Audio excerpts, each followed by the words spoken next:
Hello मेरे प्यारे बच्चों, कैसे हो आप सब। I hope all of you are doing very well. So आज हम अपनी नई वीडियो में आए हैं एक नए टॉपिक के साथ, जो कि हमारे प्रीवियस टॉपिक से थोड़ा सा अलग है, बट उन्हीं का ही एक पार्ट है। नया टॉपिक शुरू करने से पहले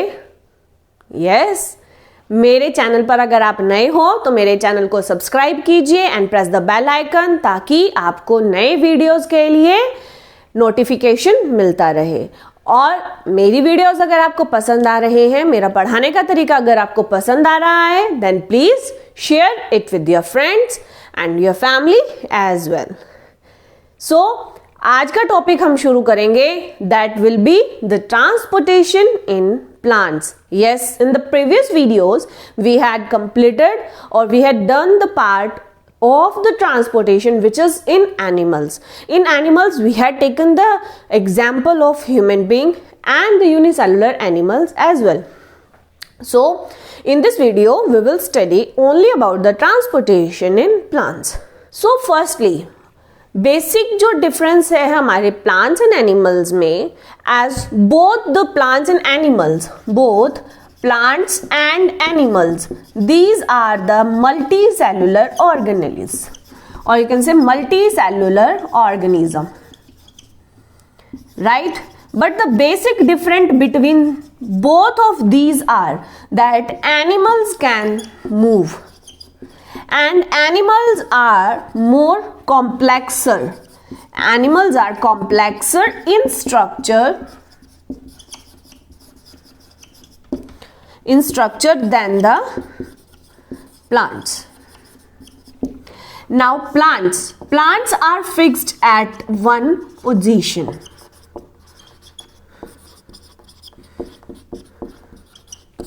Plants cannot move. Right? This is the basic difference. And plants move नहीं कर सकते, इसीलिए इनका जो बॉडी ऑर्गेनाइजेशन होता है वो एनिमल्स से थोड़ा सा सिंपलर होता है। अगर इनका बॉडी ऑर्गेनाइजेशन या structurally if the plants are somewhat simpler in form, then their requirements are also the less as in compare to the animals. Animals के कंपैरिजन में प्लांट्स के रिक्वायरमेंट्स भी कम ही होंगे। सो जो प्लांट की बेसिक रिक्वायरमेंट्स होती है ना, those are only the gases, and gases में भी basically majorly oxygen and carbon dioxide. Ions होंगे इनके कुछ, and those ions will be inorganic ones, and the third one is water, ions and gases. Rest of the organic molecules, they synthesize in themselves by the process photosynthesis, as we had studied it in the nutrition in plants. Nutrition in plants में हमने इसको समझ लिया है ना। अब plants के लिए बेसिक जो चीजें रिक्वायर्ड हैं वो है gases, ions and inorganic ions and water. So now अब जो रिक्वायरमेंट है प्लांट्स में, ट्रांसपोर्ट भी तो उसी का ही होगा, right? These are the basic requirements of plants. So requirements का ही तो यहाँ पर हमारा क्या हो रहा है, ट्रांसपोर्टेशन हो रहा है। सो प्लांट्स में बेसिकली हमारा जो ट्रांसपोर्ट होगा वो इन्हीं चीजों का ही होगा। And the last one, that is the complex organic molecule, जिसको हम क्या कहते हैं, ग्लूकोज। ठीक है? सो बेसिक इन चीजों का हमारे प्लांट्स में ट्रांसपोर्टेशन होगा। हमारे ह्यूमन बींग्स की तरह मोर कॉम्प्लेक्सर ऑर्गेनिक सब्सटेंसेस का या ऑर्गेनिक मॉलिक्यूल्स का नहीं होगा यहाँ पर। सो बेसिक रिक्वायरमेंट्स ये थी, इन्हीं का ही ट्रांसपोर्ट हम पढ़ेंगे अब ट्रांसपोर्टेशन इन प्लांट्स में। जब हमने फोटोसिंथेसिस पढ़ा था तो हमने फोटोसिंथेसिस में ये पढ़ा था कि गैसेस जो हैं वो सिंपली डिफ्यूजन के थ्रू ही हमारे प्लांट्स में एंटर कर जाती हैं, डिफ्यूजन के थ्रू ही हमारे प्लांट्स में आ जाती हैं। अब वो डिफ्यूजन के थ्रू कैसे आएंगी? डिफ्यूजन होगा with the help of stomata. अब स्टोमाटा कहाँ है? These are present on the leaves. और जो हमारे प्लांट्स होते हैं या ग्रीन प्लांट्स होते हैं, ग्रीन प्लांट्स बेसिकली जिनका स्टेम ग्रीन होता है, उनके ग्रीन स्टेम में भी हमारे क्या प्रेजेंट होंगे? स्टोमाटा प्रेजेंट होंगे। So in this way, through the diffusion, oxygen and carbon dioxide are transported in and out of the plant body. अब बात आती है water and ions की. Water and ions, yes, water and ions, these are absorbed by the roots. क्योंकि ये दोनों ही हमारे कहाँ होते हैं? सॉयल में प्रेजेंट होते हैं। These are present in soil. अगर सॉयल में प्रेजेंट होते हैं तो फिर ये सॉयल से हमारे एब्जॉर्ब किए जाते हैं with the help of root hairs. Root hairs इन्हें एब्जॉर्ब करेंगे सॉयल से एंड देन ये हमारे ट्रांसपोर्ट कर जाएंगे। अब ट्रांसपोर्टेशन यहाँ पर किन के थ्रू होगा वो देखते हैं। प्लांट्स का हमने 9th स्टैंडर्ड में 9th क्लास में हमने टिश्यूज नाम से एक चैप्टर पढ़ा था। उसमें हमने पढ़ा था कि प्लांट्स में हमारे पास different kind of tissues present होते हैं। उनमें से एक था हमारा कॉम्प्लेक्स परमानेंट टिश्यू। तो ये जो कॉम्प्लेक्स परमानेंट टिश्यू होता है ये भी आगे फर्दर 2 टाइप्स का होता है, xylem and phloem. So these two xylem and phloem tissue are the transportation tissue, or you can say the conducting tissue. Transportation tissues that helps in the conduction of water, ions and the food which is synthesized by the plants. So root hairs की help से soil से plants ने absorb किया water and ions. यहाँ पर जो ये water और आयंस का एब्जॉर्प्शन जो होगा, water and ions absorption, it will take place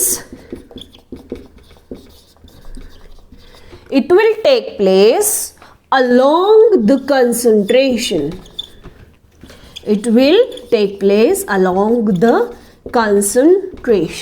यानी water and iron, both of these substances will move from the soil to the root hairs or the root apexes by the process, या you can say along the concentration differences. क्योंकि soil में हमारा water का presence ज़्यादा, water का amount ज़्यादा है, ions का अमाउंट ज़्यादा है।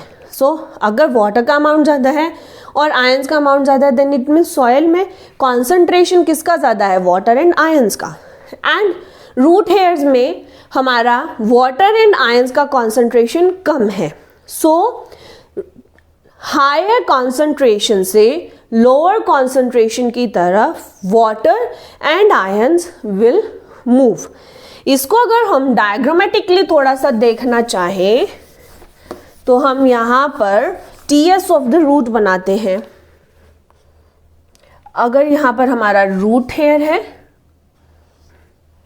क्लियर, यहाँ पर हमारी सेल्स प्रेजेंट है,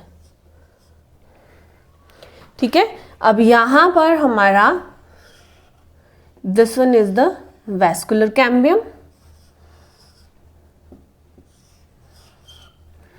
ठीक है। अब यहाँ पर हमारा प्रेजेंट होंगे जाइलम एंड फ्लोम, ठीक है। अब रूट हेयर ये है हमारा, यहां पर हमारे सॉइल के पार्टिकल्स हैं, इन्हीं सॉइल के पार्टिकल्स में हमारा क्या है, वाटर एंड आयंस ग्रैब्ड है, ठीक है, यहीं पर ही हमारे वाटर एंड आयंस ग्रैब्ड है। अब क्या होगा कि यहां पर अगर सॉइल में अगर कॉन्सेंट्रेशन ज्यादा है तो सॉइल से वाटर का मूवमेंट किधर हो जाएगा, हमारे रूट हेयर्स की तरफ। यहां पर भी हमारे यहां पर सेल्स, बहुत सारी सेल्स प्रेजेंट है, इस तरह से बंच ऑफ सेल प्रेजेंट होता है। यहां पर हमारा क्या है, बंच ऑफ सेल हमारा यहां प्रेजेंट रहेगा, तो यहां पर ये मूव कर जाएंगे हमारे कहा, एपिडर्मल सेल से अंदर वाली सेल्स की तरफ। अब ये वाला जो हमारा ट्रांसपोर्ट हो रहा है, अब यहां से water and ions along the concentration gradient move करते जाएंगे, यानी अलोंग द कंसंट्रेशन ग्रेडियंट, यानी हायर कॉन्सेंट्रेशन से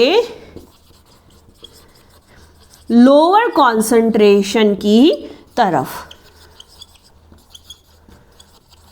जहां पर भी इस वाटर की और आयंस की कंसंट्रेशन कम होगी उधर की तरफ ये मूव कर जाएंगे हायर कंसंट्रेशन एरिया से। इन दिस वे हमारा ये ट्रांसपोर्ट होता रहेगा जब तक कि वाटर एंड आयंस हमारे कहां तक नहीं पहुंच जाते, हमारे जाइलम टिश्यू तक नहीं पहुंच जाते, तब तक ये हमारा ट्रांसपोर्ट होता रहेगा।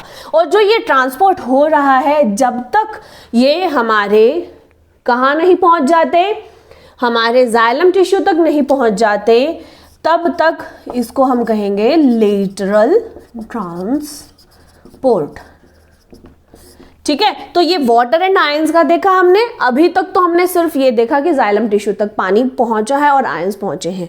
अब जो हमारा दूसरा जो है हमारा, that is complex organic molecules और ग्लूकोज है, ये हमारा किसके थ्रू ट्रांसपोर्ट होगा, फ्लोम के थ्रू, ठीक है, फ्लोम के थ्रू होगा। ये वाला जो हमारा यानी जाइलम के थ्रू जो हो रहा है ये सिर्फ अपवर्ड मूव करेगा, और जो फ्लोम के थ्रू होगा वो लेटरली भी हमारा मूव करेगा एंड साथ साथ डाउनवर्ड अपवर्ड किसी भी डायरेक्शन में ये हमारा ट्रांसपोर्टेशन हो सकता है। तो इन दिस वे हो सकता है, इन दिस वे प्लांट्स के अंदर दो तरह का ट्रांसपोर्टेशन होगा। नंबर 1 तो transportation of water and ions, and number 2 is the transportation of the organic molecules, और you can say the food and the other substances. अब हम देखते हैं पहले वाला ट्रांसपोर्ट। लेटरल ट्रांसपोर्ट तक आप लोगों को समझ में आ गया है सब? यस, एक बार क्विकली रिकॉल कर लेते हैं।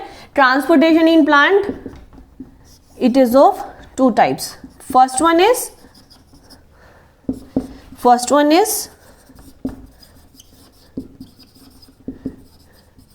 transportation of water and ions, and the third one is second one is transportation of food and other organic substances. These other organic substances, these must be hormones and some other substances that are required for the plant growth. Clear? अब transportation of water and ions, ये हमारा 3 अलग अलग but interconnected processes से होता है। अब वो 3 अलग अलग प्रोसेसेस क्या है? फर्स्ट प्रोसेस है हमारा absorption of water and ions, ये है हमारा फर्स्ट। इसके बाद second is the ascent of sap और अपवर्ड मूवमेंट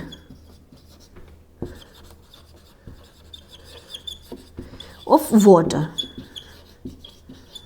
ठीक है। Now the third one is the transpiration, ठीक है। ये तीनों ही हमारी अलग अलग प्रोसेसेस हैं बट इंटरकनेक्टेड हैं,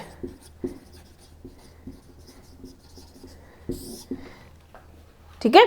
अगर रूट्स एब्जॉर्ब नहीं करेंगी लेटरल ट्रांसपोर्ट से, अगर पानी हमारा जाइलम तक नहीं पहुंचेगा, जाइलम टिश्यू तक नहीं पहुंचेगा, then ascent of sap will be of no use.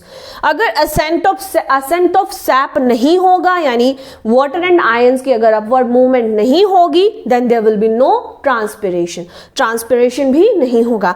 और अगर ट्रांसपिरेशन ही नहीं होगा, देन ये दोनों स्टेप्स भी हमारे, दोनों प्रोसेसेस भी हमारी नहीं होंगी। So in this way, all these three processes are interconnected. Absorption of water and ions, ये हमने अभी यहाँ पर समझ लिया है। हमारा अब यहाँ तक प्रोसेस कहाँ तक हम आ चुके थे कि लेटरल ट्रांसपोर्ट के थ्रू हमारा जो वाटर है वो कहाँ तक आ गया था, जाइलम तक आ गया था। अब जाइलम क्या है? It is a complex permanent tissue.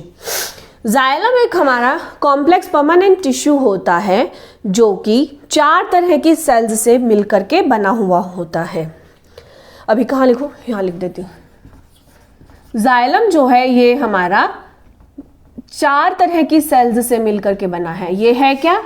Complex permanent tissue. ये 4 सेल्स कौन सी हैं? Number 1 are the tracheids, number 2 are the vessels, number 3 are the xylem parenchyma, and the 4th one is xylem fibers। ठीक है, ये 4 तरह की सेल्स हैं, बट बेसिकली हमारी यूज होंगी ये 2, tracheids and vessels. As these tracheids and vessels, these are hollow from the inside, अंदर से ये hollow होती हैं। These are the cells like this, tube like cells होती हैं, ये इस तरह की सेल्स होती हैं। तो ये जो सेल्स हैं हमारी, ये हमारी रूट हेयर्स से प्रेजेंट होती हैं, रूट हेयर्स में भी प्रेजेंट होती हैं। तो ये यहाँ से अपना एक नेटवर्क बनाना शुरू करती हैं। मेजरली प्रोफाउंडली ये मिलेंगी हमारी रूट्स में।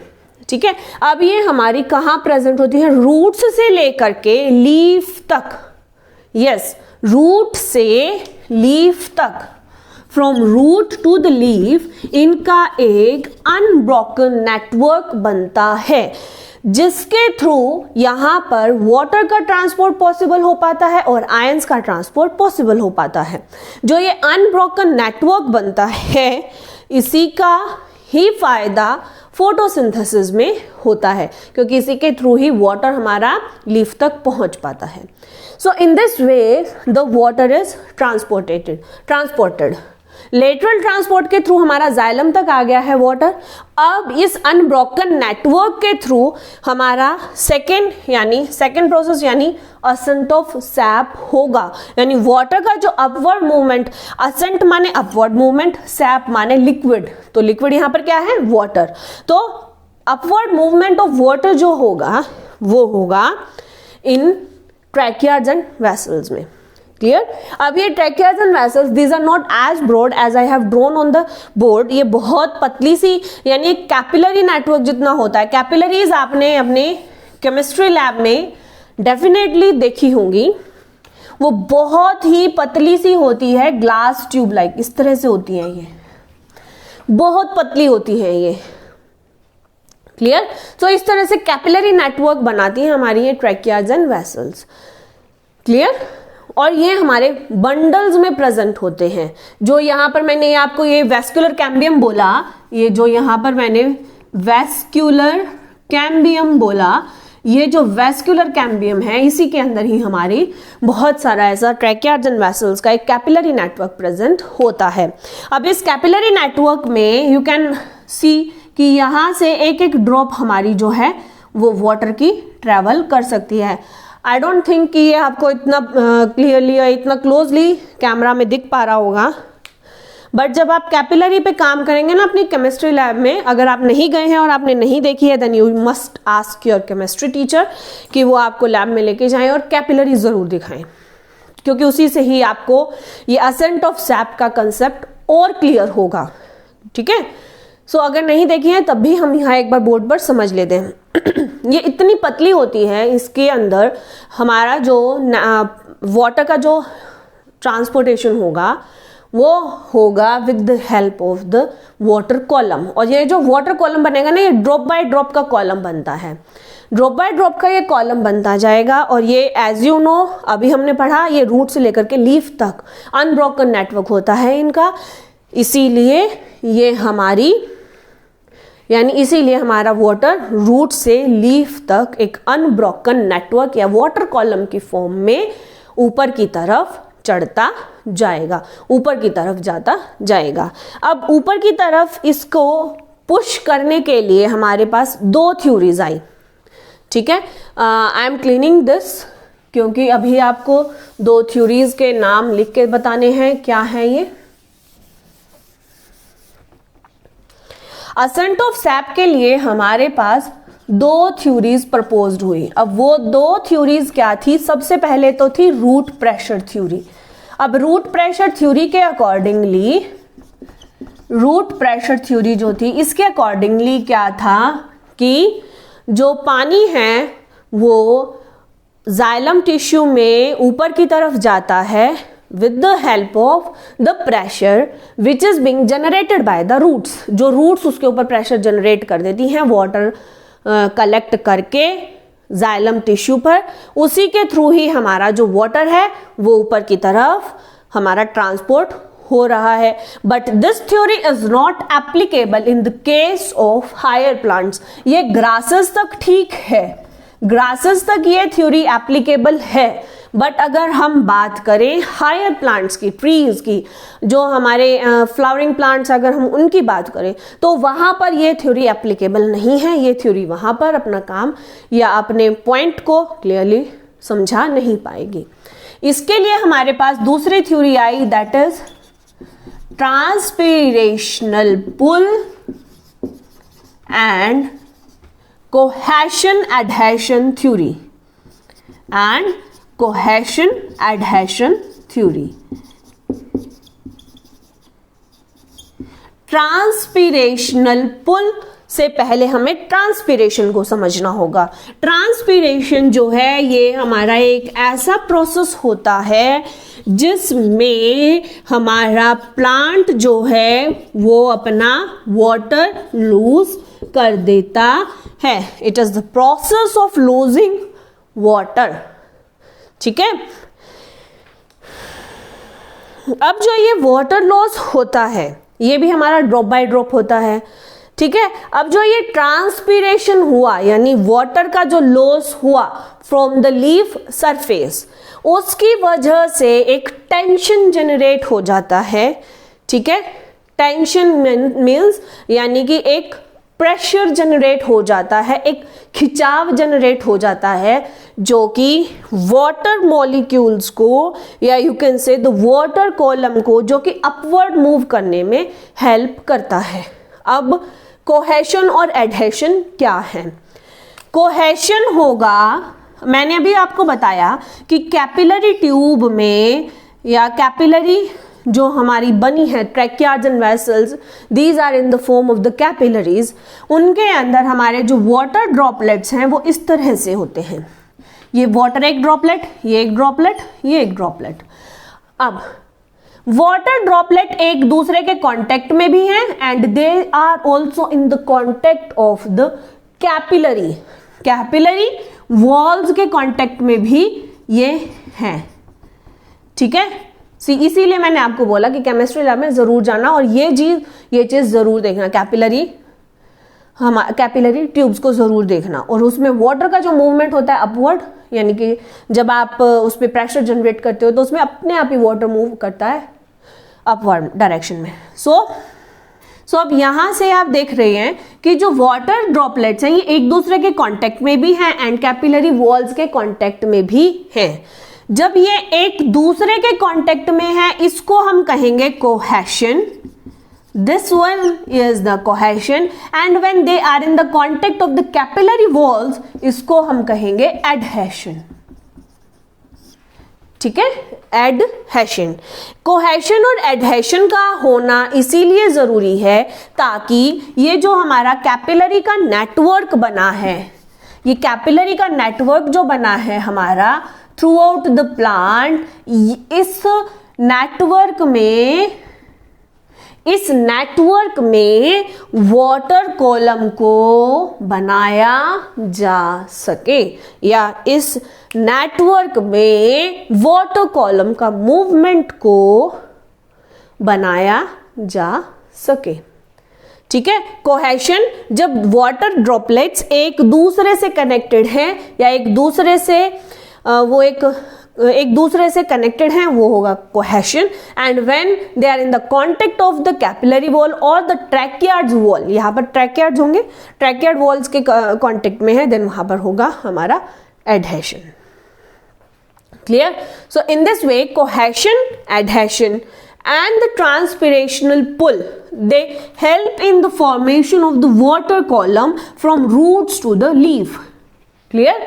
ट्रांसपिरेशन, जैसे ही ट्रांसपिरेशन होगा यानी लॉस ऑफ वाटर हमारा लीफ से हुआ, यहाँ लीफ से जैसे ही हमारा लॉस ऑफ वाटर हुआ, तो यहाँ पर जो हमारा नेटवर्क बना है किसका, जाइलम टिश्यू का, जो यहाँ पर नेटवर्क बना है वहां से एक ड्रॉप ऊपर की तरफ मूव कर जाएगा। जैसे ही वो ड्रॉप ऊपर की तरफ मूव करेगा, it will pull all the water droplets in the upward direction. In this way this water column moves upward. So this was all about the ascent of the sap and the transpiration as well. So हमने ये देख लिया यहाँ पर कि water का transportation हुआ। पहले तो वाटर को एब्जॉर्ब किया रूट्स ने with the help of the simply diffusion भी हो सकता है यहाँ पर, और यहाँ पर एक्टिव एब्जॉर्प्शन भी हो सकता है। एक्टिव एब्जॉर्प्शन हो या पैसिव एब्जॉर्प्शन हो, उसके बाद लेटरल ट्रांसपोर्ट होगा वाटर एंड आयंस का, वो हमारा सिंपली डिफ्यूजन के थ्रू होगा। इसके बाद असेंट ऑफ सैप होगा, जब वाटर जाइलम टिश्यू तक पहुंच जाएगा, then ascent of sap will work. Ascent of sap में हमारी दो थ्योरीज अपना रोल प्ले करती हैं, root pressure theory in the case of the grasses and transpirational pull and cohesion adhesion theory in case of the higher plants. After that the transpiration, all these three processes helps in the movement of the water column from roots to the leaves. So in this way transportation of water and ions takes place. अब होता है हमारा दूसरा process, that is transportation of food and other organic substances. जो ये transportation process होता है, इस ट्रांसपोर्टेशन प्रोसेस को हम बोलते हैं ट्रांसलोकेशन, और ये होगा हमारा with the help of phloem. As I told you earlier in this class that xylem and phloem, they are the complex permanent tissue. जैसे जाइलम हमारा tracheid vessel, xylem parenchyma and xylem fibres का बना है, similarly phloem हमारा बना है sieve tube cells, companion cells and phloem parenchyma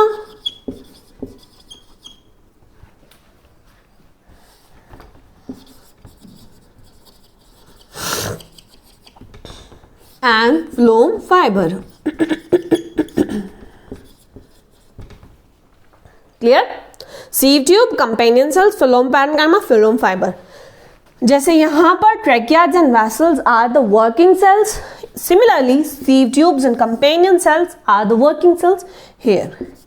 It doesn't mean that these are the dead or living. These are the living cells. These can be dead cell also. ठीक है?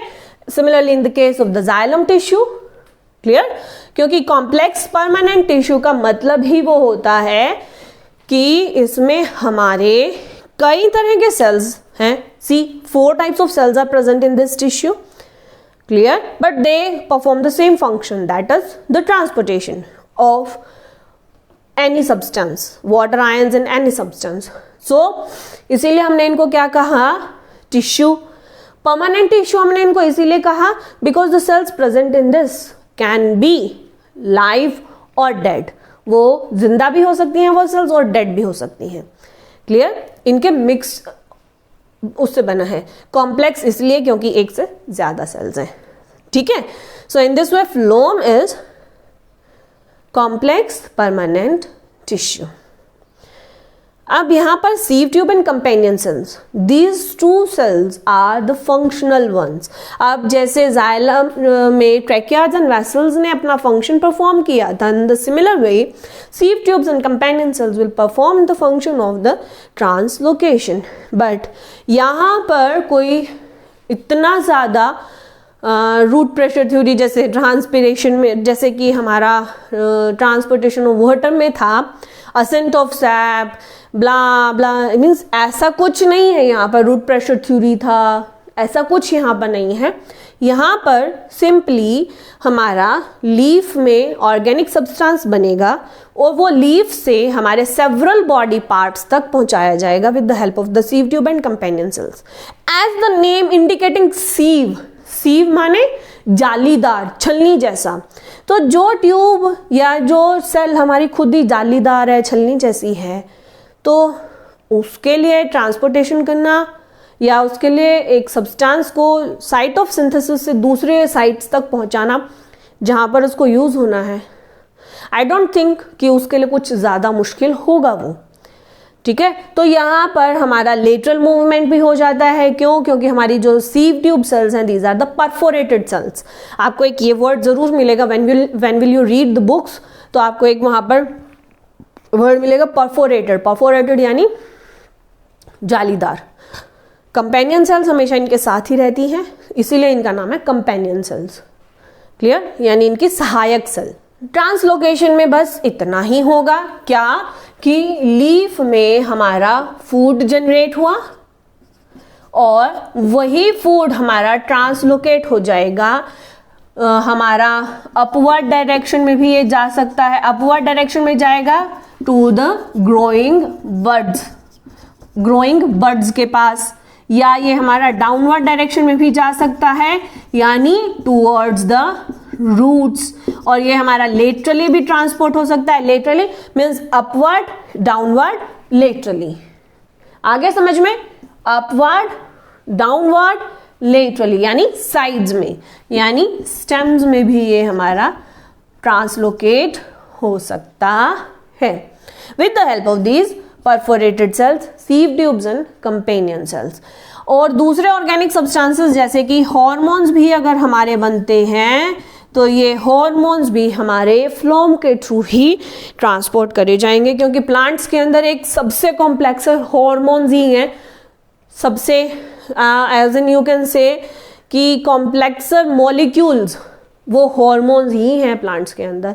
That's it. इसके अलावा किसी भी और substance का यहाँ पर कोई ट्रांसपोर्टेशन होता ही नहीं है। हॉर्मोन्स का एंड फूड सब्सटेंसेस का ट्रांसपोर्टेशन होगा from leaf to these parts with the help of the process named translocation, and the tissue which is going to help them, yani help the plant parts, is the phloem, which is a complex permanent tissue. Phloem में से भी sieve tube and companion cells will accompany this process, will progress this process. So in this way the transportation topic ends here.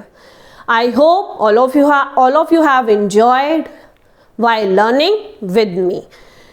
So keep connected and मिलते हैं हमारे next video में which will be about the excretion. So तब तक bye bye, take care.